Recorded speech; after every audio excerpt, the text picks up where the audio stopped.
What's going on, guys? Got another comic book haul video for you. Just a short video this time. Not a big haul, but some fun books. I picked all these up in Lexington a few weeks ago at two stores. Excuse me. The first store was Heroes Realm. I picked about 20 books up, I think, for $1 each. They've got a ton of long boxes in their store, and they do a pretty good job of getting the inventory flipped. So I go down there, I don't know, every 3 or 4 months or so, and just dig through. It takes a long time because I have so many long boxes, but it's always a good experience, and the people there are really nice, so it's fun times.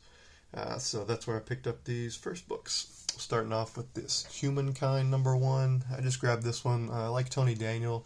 He does the interior and the cover as well. And this is a Wizard World Chicago variant. This is my first copy of this book. I'm not sure how long it ran. It looks like it's kind of in the same style as the 10th, which I think is his other early stuff that I have that I'm trying to collect. So it's cool. Looks like a big robot dude with some big guns and a sexy lady with smaller guns. So can't go wrong with that. Next, got Middle West #1. Just grabbed this one. I know there was some spec on this one over the last couple years. If it's been optioned or not, I can't remember. I think it's probably going for about $10 now online. So I grabbed this one just to hold on to in case we ever get any more news, so I can flip this one for a few bucks.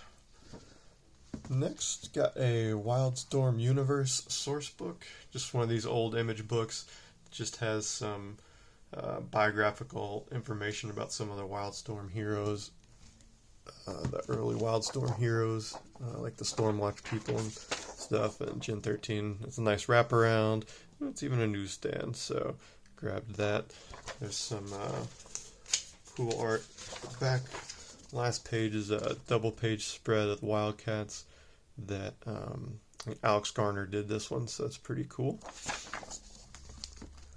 Next, another early fun Image book. Got this Inside Image. This is #6. These were all flip books, so if you ever see these, there's Super Patriot on that cover, and then there's Gen 13 on the back cover. I grabbed this one because there's a preview appearance of Gen 13. You can actually see they're called Gen X, so they've changed the name. I don't know if Marvel was getting mad at them.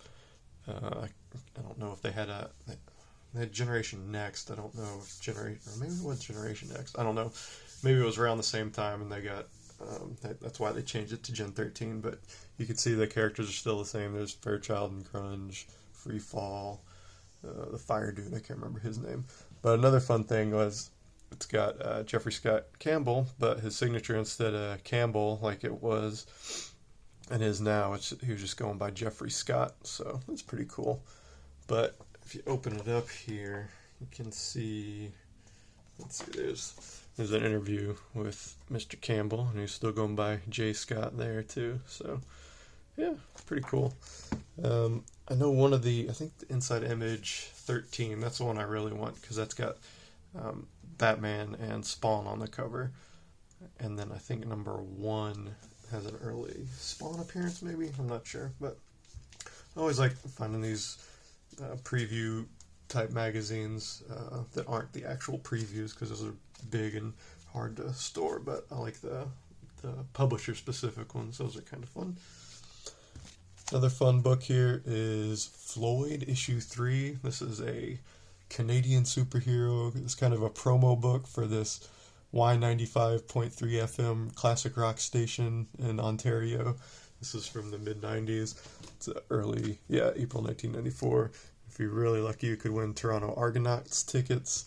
And he's kind of I looked on the inside, he's kind of a cyborg Mountie, which is hilarious.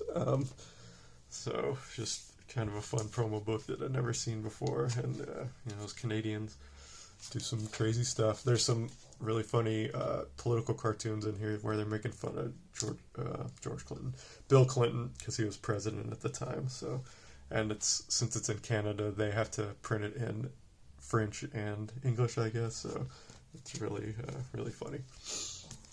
Next, got this Soulfire Shadow Magic #1. So I got this Sana Takeda. She does the interior art for all these books. She does not do the cover on this one. I think this is like the B cover. And it looks like Billy Tan did the cover on that one. But yeah, you can see up there it says cover B. And then there's Billy Tan's signature. But Sana Takeda does all the interior art, which is really cool. I just love her style. And other than Monstrous right now, she's not really doing a lot of interior art. So anytime I can find these older books with her doing the interiors, I'll snag those for sure. So it's pretty cool. I think that was a 4-issue miniseries. I think I've got 2 and 3, so pretty close to getting the full series. Next, picked up a couple of Decoy books. Just grabbed these because of the Joe Chiodo covers. I'd never seen these before. So I got #2 and #3. So those are really fun. Unfortunately, he does not do the interior art, but he does the covers. So for a buck, can't say no to that. Next, get this Inferno Hellbound #1. This is cover B. I think I had cover A, which is Clayton Crane maybe, and this is a Dale Keown cover. So I grabbed that one. I'd never seen it before. I think maybe every creator that's that's funny. It's got, I'm just looking at the top there, it says Silvestri and then Silvestri. So I wonder if is that a different Silvestri, or if he's just getting double credit for writing and penciling. But I was saying, there's a ton of covers for these. I think they go up to cover F. So I was looking to see if Dale Keown's listed in the credits. He is not up there, so he probably just did the cover. But just some fun stuff. And I think David Finch did a cover of this one too, maybe. And then Mark Silvestri, I'm sure. Another one, we got this Soul Saga #2. This is a cool Stephen Platt miniseries he did. 6 issues. He did the pencils on all these, and he did the covers. These have a bunch of covers as well. I think the first 2 or 3 issues, they have at least 3 covers, and they might have slowed down towards the end of the series. But this is a David Finch cover. And you open it up, and you see the beautiful Stephen Platt extreme artwork he is known for, so can't go wrong with that. Love seeing him do the interiors. Doesn't do enough of that. He does a cover every now and then now, but I don't think he'll ever probably do interior art again, unfortunately. But I was happy to find that. I think I've got the A cover, which is the Stephen Platt cover, so happy to find the David Finch cover. Next, got this Tomb Raider book, Greatest Treasure of All. Just grab this one. This is kind of it says it's a prelude. I'm not sure if it's a prelude to the main Tomb Raider story or what, but I just grabbed this one because it's got the Joe Jusko cover, and then he does all the interior art as well. So it's got that cool Joe Jusko painted style that I really like. And again, he doesn't do a lot of interiors anymore. He'll do a cover every now and then, but yeah, maybe this was the prelude to Endgame or something. But yeah, I just really like Joe Jusko's art style. It's really beautiful work in there, so I was happy to find that one for a buck. Then I got another early image book, Supreme #1. Just grabbed this one because it was a newsstand. I'd never seen the newsstand copy before. It's got the non-embossed trade dress there on the title. And I don't know if the direct says volume 2 up there under the image eye or not, but it's definitely embossed, the direct. So I grabbed this one because I've got the direct edition, but I don't have the newsstand. It's in pretty good shape, so why not? And then the last 2 books, some more image goodness. It's got Youngblood #9. This is the B cover, I guess. The A cover was done in that Image X month where all the image creators did the covers to each other's books. So like Rob Liefeld did that Shadowhawk cover. Mark Silvestri did the cover of Spawn. McFarlane did the cover of Cyberforce. And but this was the B cover, the Youngblood book. Jim Valentino did the A cover, I guess, and then this is just regular Rob Liefeld doing the cover. So I'd never seen that before, so I was happy to find that. And then the last book I got at Heroes Realm was this Youngblood 6. Not sure what volume this is from. It's obviously probably mid-2000s because it's an homage to Walking Dead #1. So it's pretty cool. You got Shaft on there instead of Mr. Grimes, so can't go wrong with that. So those were all the books I got at Heroes Realm. And then the next store I went to is called Comic Interlude, which is kind of an accidental transition here. So Comic Interlude is the comic book shop that Robert Kirkman of Walking Dead fame shopped at when he was a kid, because he grew up in Cynthiana, Kentucky, which is about 45 minutes, I think, away from Lexington. So I heard on an interview that he was doing on Rob Liefeld's podcast a couple of years ago, where Kirkman talks about going into Comic Interlude and learning about the founding of Image and how he thought that was so cool. So I've been into Comic Interlude before, but I've never bought anything. Their back issues, or it's mostly recent stuff. So they have a lot of them, but they got the books packed in there so tightly, and it's such a pain in the butt to grab a stack and pull them out, dig through them, stuff them back in. And it's, like I said, mostly new stuff, so it's not I didn't even go through the Marvel and DC stuff. I just went through the indie books, but I did find a couple things, so I was happy to find them. Got this first one is Homies #1. This is the B cover. This one was $5. I just checked on eBay before I started the video. The most recent sale was like a buy it or best offer on a $50 offer, so probably between $30 and $50. I've had a couple of these issues before. I've sold most of them. I think I've still got #4 up on my Mercari store. These were hot for a while. They've cooled off a little, but for $5, I should at least be able to get 20 or 30 bucks out of it. So I was happy to find that. And then I got a couple of cool Street Fighter Cross G.I. Joe books.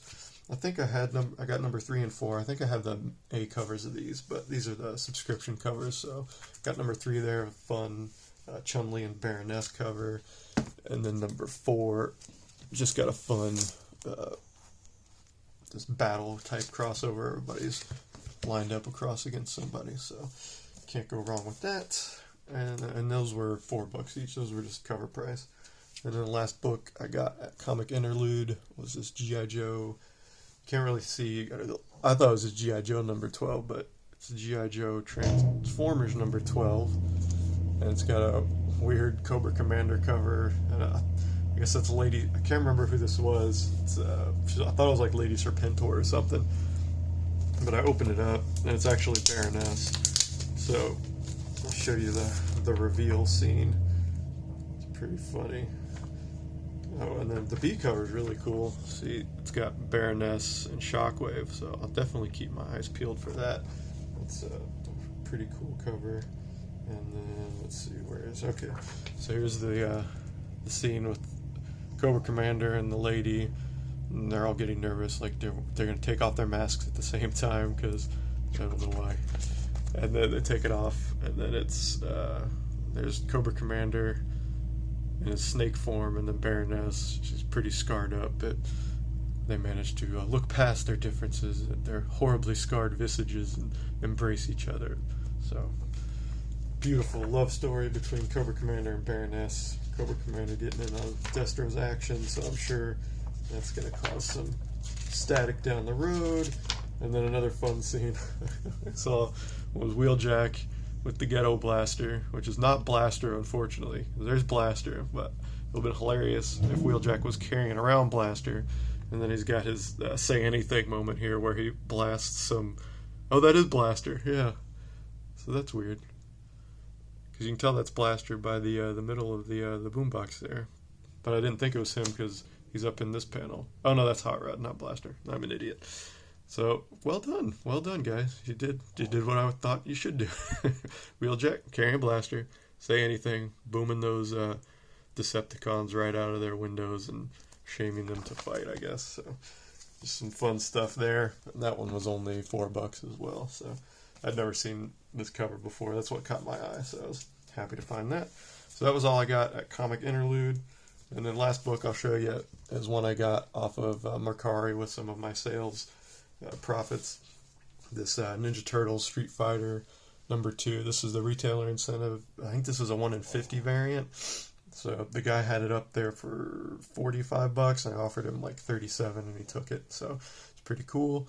And like I said, I used my Mercari profits, so I didn't end up actually paying anything for it. So I was looking on eBay when this came out, and it was going for, you know, at least ratio and above. So I was happy to find it. I just thought it was really cool because it's showing it's Ryu training Leonardo how to do the fireball Hadoken. So it's even got the proper button presses that you got to push and everything. So that was really cool. This has been a fun series so far. I think they're up to issue 3 or 4 right now. It's getting ready to end, but the covers have been a lot of fun, and the story has been appropriately ridiculous. So I've enjoyed that a lot. So check it out if you're interested in either of those IPs. Or the Ninja Turtles crossovers are always a lot of fun, I think. So I was happy to find this one for a good price. All right, guys, that's going to do it for this video. Hope you guys enjoyed it. Talk to you later.